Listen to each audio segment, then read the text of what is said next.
Hi friends, welcome to our channel GK కొర తెలుగు. ఈ వీడియోలో కరెంట్ అఫైర్స్ విభాగానికి సంబంధించి కొన్ని ఇంపార్టెంట్ క్వశ్చన్స్ అయితే డిస్కస్ చేద్దాం. ముఖ్యంగా మనకి 15+ మార్క్స్ అనేవి ఈ కరెంట్ అఫైర్స్ విభాగం నుండి రావడానికి ఛాన్స్ అనేది అయితే ఉంటుందన్నమాట. సో 10+ అనేది పక్క కరెంట్ అఫైర్స్ నుండి వస్తే 15+ అని ఎందుకు మాట్లాడుతున్నామంటే ఇటు కొన్ని జియోగ్రఫికల్ సర్వీసెస్ అండ్ అంతేకాకుండా ఎకనామికల్ ఫారమ్స్ అండ్ స్కీమ్స్ అనే విభాగాలను కూడా మనం కరెంట్ అఫైర్స్ భాగంలోనే చదువుతూ ఉంటాం అనమాట.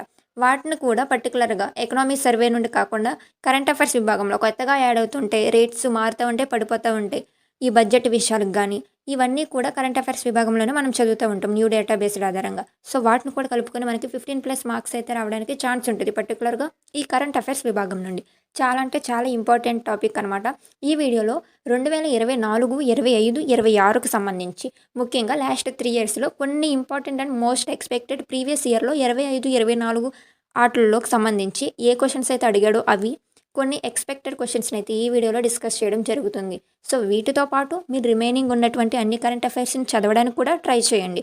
సో, ఇవి మీకు ఒక రివిజన్ లాగా కొంతమందికి ఇంపార్టెంట్ క్వెషన్‌లాగా కూడా ఉపయోగపడడానికి ఛాన్స్ ఉంటది కాబట్టి వీడియోని చివరి వరకు చూడడానికైతే ట్రై చేయండి. అండ్ వీడియోలోకి వెళ్ళే ముందు ఎవరైతే వీడియోని చూస్తున్నారో ప్లీజ్ ఒక చిన్న లైక్ చేసి, ఎవరైనా మొదటిసారి ఈ వీడియోని చూస్తుంటే మన జీకే కొర తెలుగు ఛానల్‌ని సబ్స్క్రైబ్ చేసుకొని మీ యొక్క సపోర్ట్ అయితే అందించాలని కోరుకుంటున్నాం. ఫస్ట్ క్వశ్చన్ చూడండి. ఇండియా ఏఏ మిషన్ ఏ ప్రధాన కార్యక్రమం క్రింద ప్రారంభించబడింది? ఇండియా ఏఏ మిషన్‌ని 2024లో అయితే ప్రారంభించడం జరిగింది. దీనికి సంబంధించి బడ్జెట్ కూడా నియమించడం జరిగిందనమాట. 10,000 కోట్లకు పైగా బడ్జెట్‌ని సుమారు 10,000 కోట్లకు పైగా బడ్జెట్‌ని దీనికైతే నియమించారు. అండ్ అంతేకాకుండా ఇది దేని కింద పనిచేస్తుందంటే డిజిటల్ ఇండియా విభాగంలో భారత్ ప్రభుత్వం అనేది ఇండియా ఏఏ మిషన్ అయితే ప్రారంభించింది. నెక్స్ట్ చూడండి. 2025లో G20 సదస్సుకు ఆతిథ్యం ఇచ్చిన దేశం ఏది?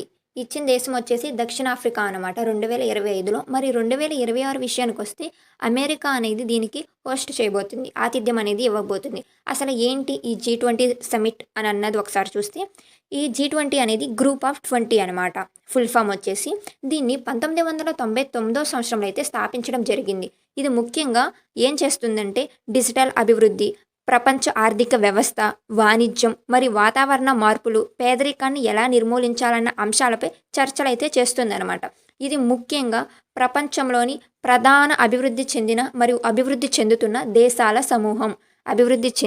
చెందుతున్న దేశాల సమూహం అనమాట. మన భారతదేశం కూడా దీంట్లో ఒక భాగం అనమాట. దీన్ని ఆసియాలో వచ్చినటువంటి సంక్షోభం వల్ల ఈ 1999లో ఈ G20 అనేది స్టార్ట్ చేశారు. నెక్స్ట్ క్వశ్చన్ చూడండి. మహిళల సాధికారత కోసం ముఖ్యమంత్రి మాజీ లడ్కీ బహిన్ అనే పథకాన్ని ఏ రాష్ట్ర ప్రభుత్వం ప్రారంభించింది అని అంటే మహారాష్ట్ర 2024లో అయితే దీన్ని ప్రారంభించడం జరిగింది.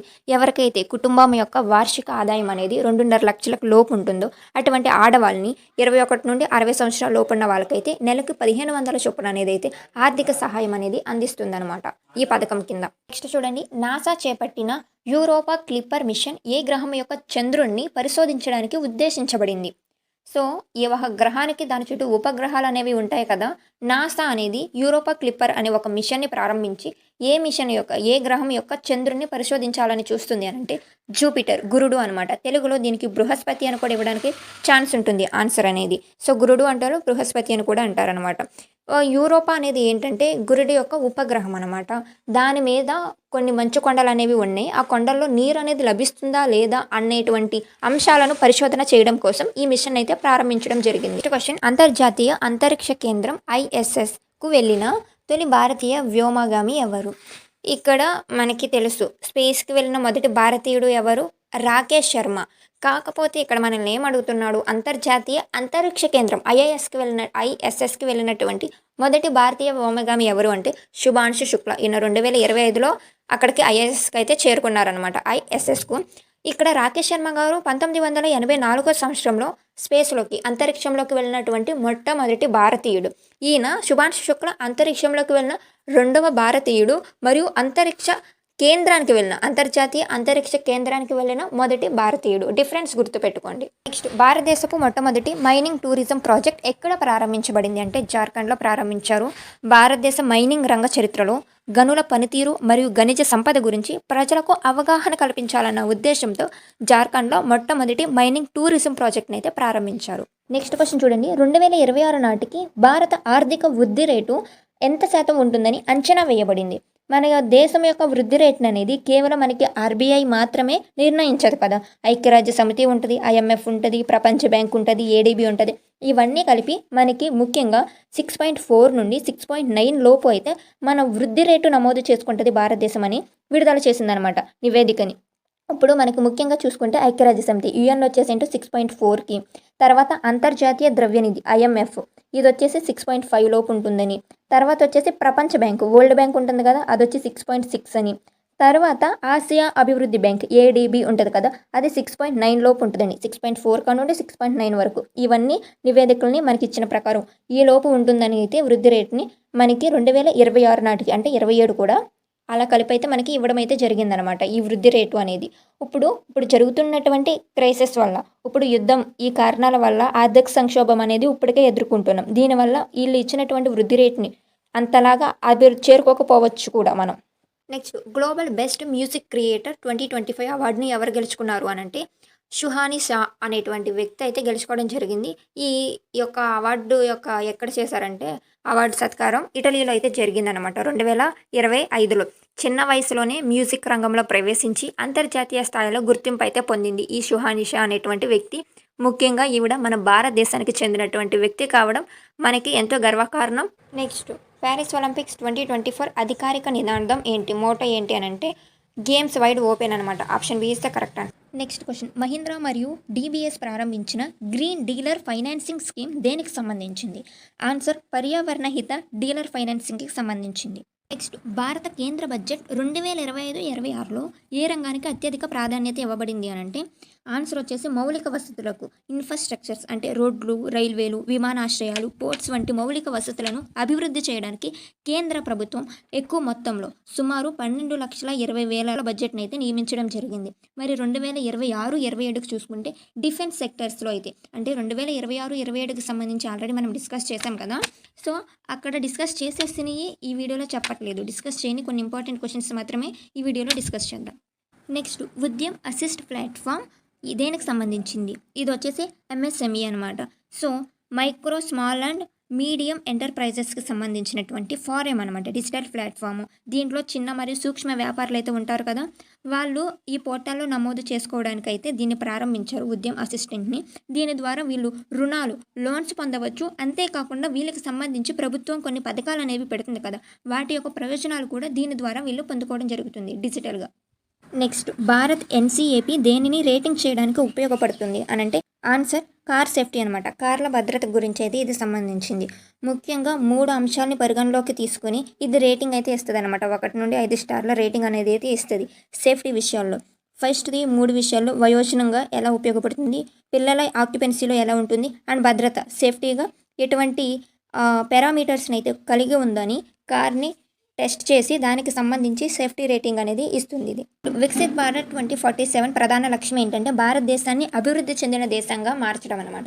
భారతదేశం ఎప్పటి నుండో అభివృద్ధి చెందుతున్న దేశం యొక్క దిశలోనే ఉంది, అక్కడి నుండి కదలట్ల. దీన్ని 2047 నాటికన్నా పూర్తిగా అభివృద్ధి చెందిన దేశంగా మార్చాలి అని ఈ వికసిత్ భారత్ అయితే లక్ష్యంగా పెట్టుకుంది.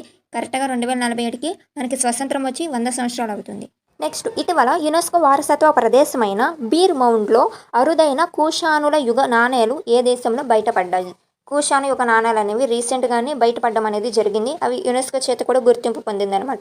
అది ఏ దేశం అంటే పాకిస్తాన్. దీన్ని 2026 జనవరి నెలలోనే వెలికి తీయడం అనేది జరిగింది. ముఖ్యంగా పాకిస్తాన్లోని అప్పట్లో తక్షశీల అని పిలిచేవాళ్ళు ఇప్పుడు దీన్ని తాక్సీలా అని కూడా అయితే పిలుస్తున్నారనమాట. ఈ తాక్సీలా అనేటువంటి ప్రదేశంలో ఈ నాణేలు అనేవి బయటపడ్డాయి. ముఖ్యంగా కుషాన చక్రవర్తి అయినటువంటి వసుదేవుని పాలనా కాలానికి సంబంధించినవి ఈ నాణాలు. నెక్స్ట్, ఐఎంఎఫ్ ప్రకారం భారతదేశం ప్రపంచంలో ఎన్నవ అతిపెద్ద ఆర్థిక వ్యవస్థగా ఉంది? ఐఎంఎఫ్ ప్రకారం అంటే 2026 సంవత్సరానికి ఐఎంఎఫ్ ప్రకారం మన భారతదేశం 6వ స్థానంలో ఉందన్నమాట. సో నామినల్ జీడిపిని బేస్ చేసుకుని 6వ స్థానంలో ఉంది. నెక్స్ట్ క్వశ్చన్ చూడండి, వాక్ఫ్ సవరణ చట్టం 2025 దేనికి సంబంధించింది అని అంటే వాక్ఫ్ ఆస్తుల నిర్వహణకు అయితే సంబంధించింది. మేనేజ్మెంట్ ఆఫ్ వాక్ఫ్ ప్రాపర్టీస్ అనమాట. అంటే ఇది ఆస్తుల నిర్వహణలో పారదర్శకంగా అండ్ సాంకేతికతను దీన్ని ఖచ్చితంగా ఉపయోగించాలనేది నిర్దేశించి చట్టం అనేది అయితే చేసిందనమాట. ఇది 1995లో ఉన్నటువంటి వాక్ఫ్ చట్టాన్ని సవరించింది. భారతదేశపు మొట్టమొదటి స్వదేశీ 5G కోర్ను ఏ సంస్థ అభివృద్ధి చేసింది? స్వదేశీ మన భారతదేశంలో మొట్టమొదటి 5G కోర్ను ఏ సంస్థ అభివృద్ధి చేసిందంటే C.డాట్ అనమాట. దీని యొక్క పూర్తి వివరణ చూస్తే centre for development of telematics అనేది మన స్వదేశీ కంపెనీ అనమాట. ఇది భారత ప్రభుత్వ టెలికమ్యూనికేషన్ పరిశోధన సంస్థ. ఇది 5G కోర్ టెక్నాలజీని అభివృద్ధి చేసింది. భారతదేశంలో స్వయం సమృద్ధి టెలికాం వ్యవస్థ అభివృద్ధికి కీలక అడుగుగా అయితే మారింది. జీనియస్ యాక్ట్ను ఏ దేశం ఆమోదించింది? సో ఆన్సర్ వచ్చేసి అమెరికా అనమాట. 2025 జూలై 18వ తారీఖున అమెరికా అధ్యక్షుడైనటువంటి డొనాల్డ్ ట్రంప్ ఈ చారిత్రాత్మక చట్టాన్ని అయితే చేయడం జరిగింది.